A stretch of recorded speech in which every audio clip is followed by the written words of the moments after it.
Imagina que tienes 25 años, consigues un trabajo, ahorras durante varios años y finalmente decides que quieres comprar tu primera vivienda.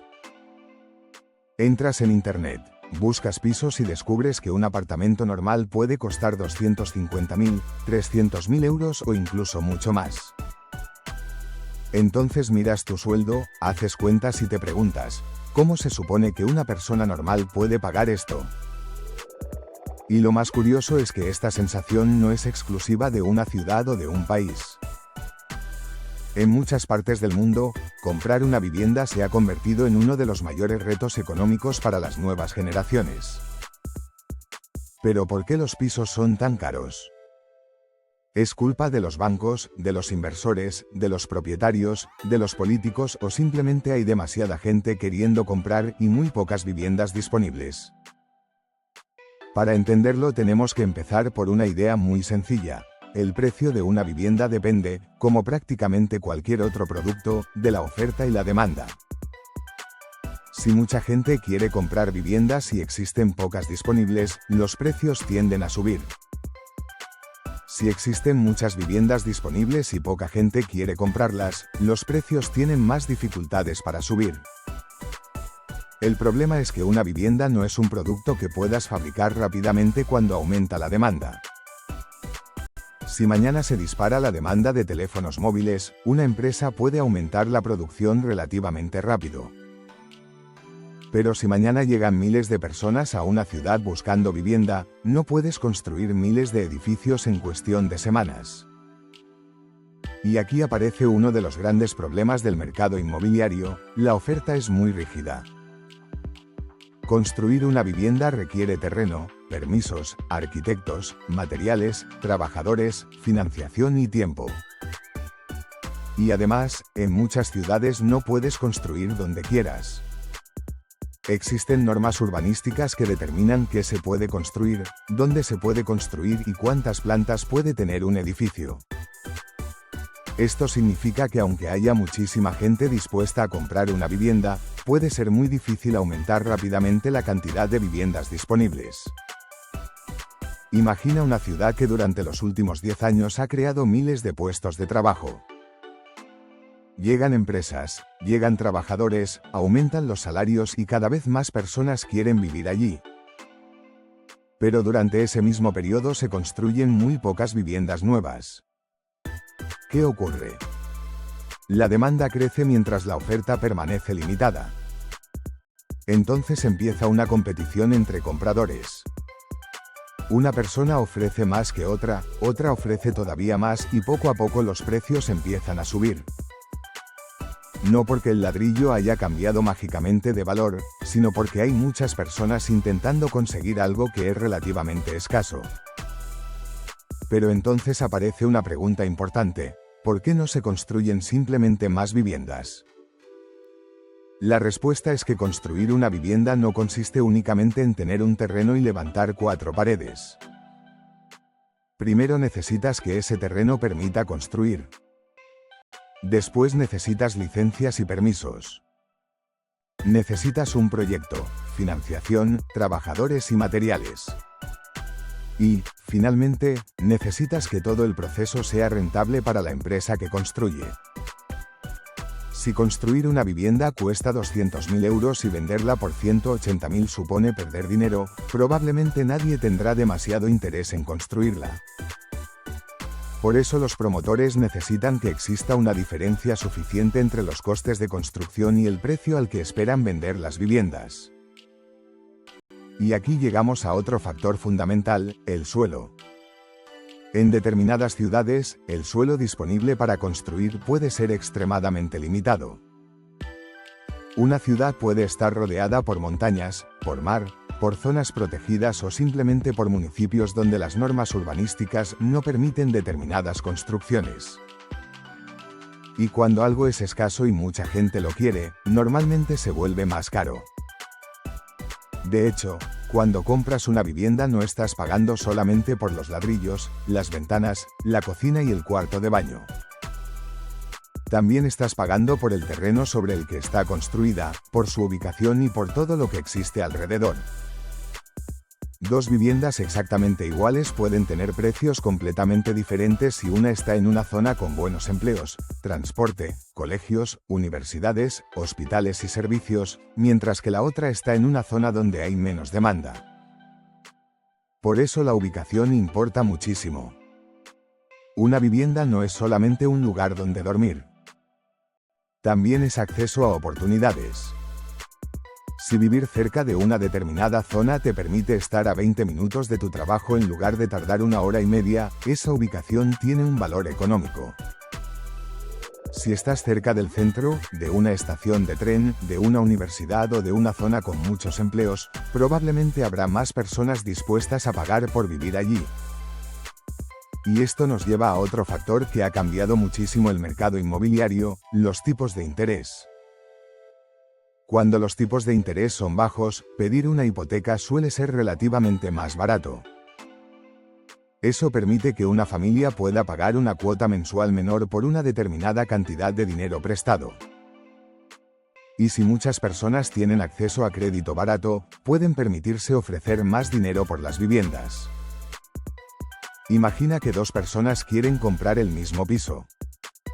Una puede permitirse pagar 1.000 euros al mes por su hipoteca y otra también.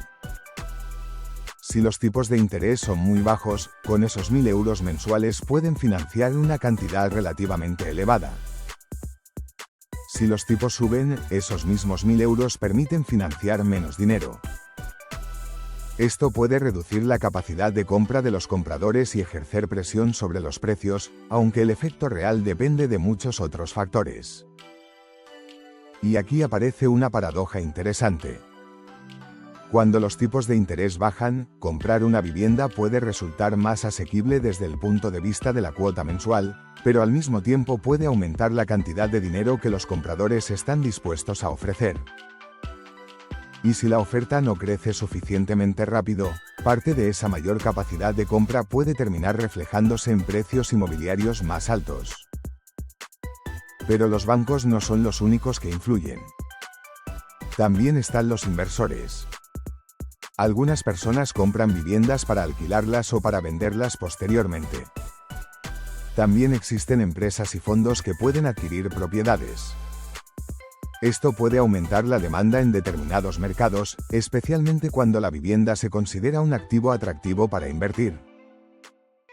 Pero sería demasiado sencillo decir que los inversores son los culpables de que los pisos sean caros. Los inversores pueden aumentar la demanda, pero existen muchos otros factores: la falta de oferta, el crecimiento de la población, los salarios, los tipos de interés, la disponibilidad de suelo, la regulación, los costes de construcción y la actividad económica de cada zona. Otro fenómeno importante es el alquiler. Si comprar una vivienda se vuelve demasiado caro para muchas personas, más gente decide alquilar. Eso aumenta la demanda de alquileres. Y si al mismo tiempo no se construyen suficientes viviendas destinadas al alquiler, los precios pueden subir. Entonces ocurre algo bastante complicado: comprar es demasiado caro, pero alquilar también se vuelve cada vez más caro. Y las personas que no pueden comprar tienen todavía más dificultades para ahorrar para una entrada. Esto crea un círculo bastante complicado. Imagina que quieres comprar un piso de 250.000 euros y necesitas una entrada importante. Consigues ahorrar 20.000 euros, pero durante ese tiempo los precios suben y el piso que querías comprar pasa a costar 275.000. Ahora necesitas todavía más dinero.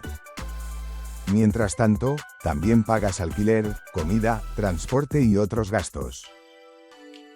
Tu capacidad de ahorro se reduce y la vivienda vuelve a alejarse. Y aquí aparece una de las razones por las que el problema inmobiliario afecta especialmente a los jóvenes. No es solamente que las viviendas sean caras. Es que los precios de las viviendas han aumentado en muchos mercados más rápido que los ingresos de una parte importante de la población. Cuando el precio de una vivienda crece más rápido que los salarios, cada vez necesitas más años de ingresos para comprar la misma casa. Por ejemplo, imagina que una persona gana 30.000 euros al año y una vivienda cuesta 150.000. El precio equivale a 5 veces sus ingresos anuales. Ahora imagina que unos años después esa persona gana 35.000 euros, pero la vivienda cuesta 250.000.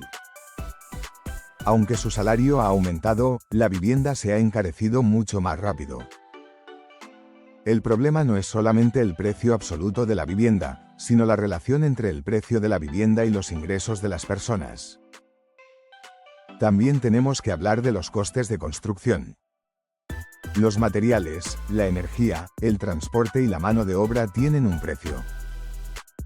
Si construir un edificio se vuelve más caro, el coste final de las viviendas nuevas también puede aumentar. Y cuando la vivienda nueva se encarece, eso puede afectar indirectamente al precio de las viviendas existentes. Pero quizá uno de los factores más importantes sea simplemente dónde se encuentra la vivienda. Una ciudad puede tener un mercado inmobiliario completamente diferente al de otra ciudad del mismo país. Si en una ciudad hay pocos empleos y mucha vivienda disponible, los precios pueden ser relativamente bajos. Si otra ciudad concentra empresas, universidades, turismo, infraestructuras y oportunidades laborales, la demanda puede ser muchísimo mayor. Por eso decir, los pisos son caros, sin decir dónde puede resultar engañoso. Una vivienda de 300.000 euros puede parecer carísima en una ciudad y relativamente barata en otra. El precio de una vivienda refleja, entre otras cosas, cuánto está dispuesta a pagar la gente por vivir en ese lugar concreto. Y ahora llegamos a una pregunta incómoda. ¿Están los pisos realmente demasiado caros o simplemente valen lo que la gente está dispuesta a pagar? Desde el punto de vista del mercado, el precio de una vivienda es el resultado de las transacciones entre compradores y vendedores. Pero eso no significa que el precio sea necesariamente razonable desde el punto de vista social. Una vivienda puede tener un precio de mercado elevado y, al mismo tiempo, ser prácticamente inaccesible para una gran parte de la población. Aquí está una de las grandes dificultades del mercado inmobiliario. Una vivienda es al mismo tiempo un hogar y un activo financiero. Para una persona, puede ser el lugar donde vive con su familia. Para otra, puede ser una inversión. Para un banco, representa un préstamo respaldado por una garantía. Para un inversor, puede ser una fuente de alquileres o una forma de conservar patrimonio. Y para un gobierno, la vivienda es también un problema social y político. Por eso solucionar el problema de la vivienda no es tan sencillo como decir, bajemos los precios. Si reduces los precios artificialmente sin aumentar la oferta, puedes provocar otros problemas. Y si simplemente construyes más viviendas sin tener en cuenta dónde se necesitan, puedes terminar construyendo viviendas lejos de los empleos y servicios donde existe la mayor demanda. La solución probablemente tenga que combinar varias cosas: construir más viviendas donde realmente exista demanda, facilitar determinados procesos de construcción sin eliminar las garantías necesarias, mejorar el transporte para ampliar las zonas donde resulta atractivo vivir, aumentar la disponibilidad de alquiler y conseguir que la oferta pueda responder mejor cuando aumenta la demanda. Porque al final volvemos al principio de todo, oferta y demanda. Si mucha gente quiere vivir en un lugar y hay muy pocas viviendas disponibles, alguien tendrá que pagar más para conseguirlas. Y mientras esa escasez continúe, los precios tendrán una presión constante al alza.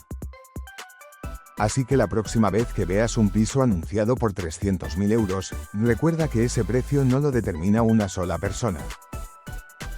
Detrás hay suelo, regulación, construcción, financiación, tipos de interés, salarios, población, empleo, inversión, alquileres y, sobre todo, una cuestión fundamental: ¿cuántas personas quieren vivir allí y cuántas viviendas existen para ellas?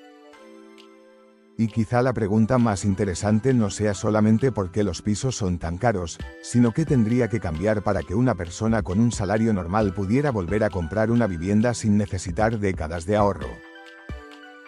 Porque si los salarios crecen lentamente, pero las viviendas siguen siendo cada vez más caras, el problema deja de ser solamente inmobiliario y empieza a convertirse en un problema económico para toda una generación.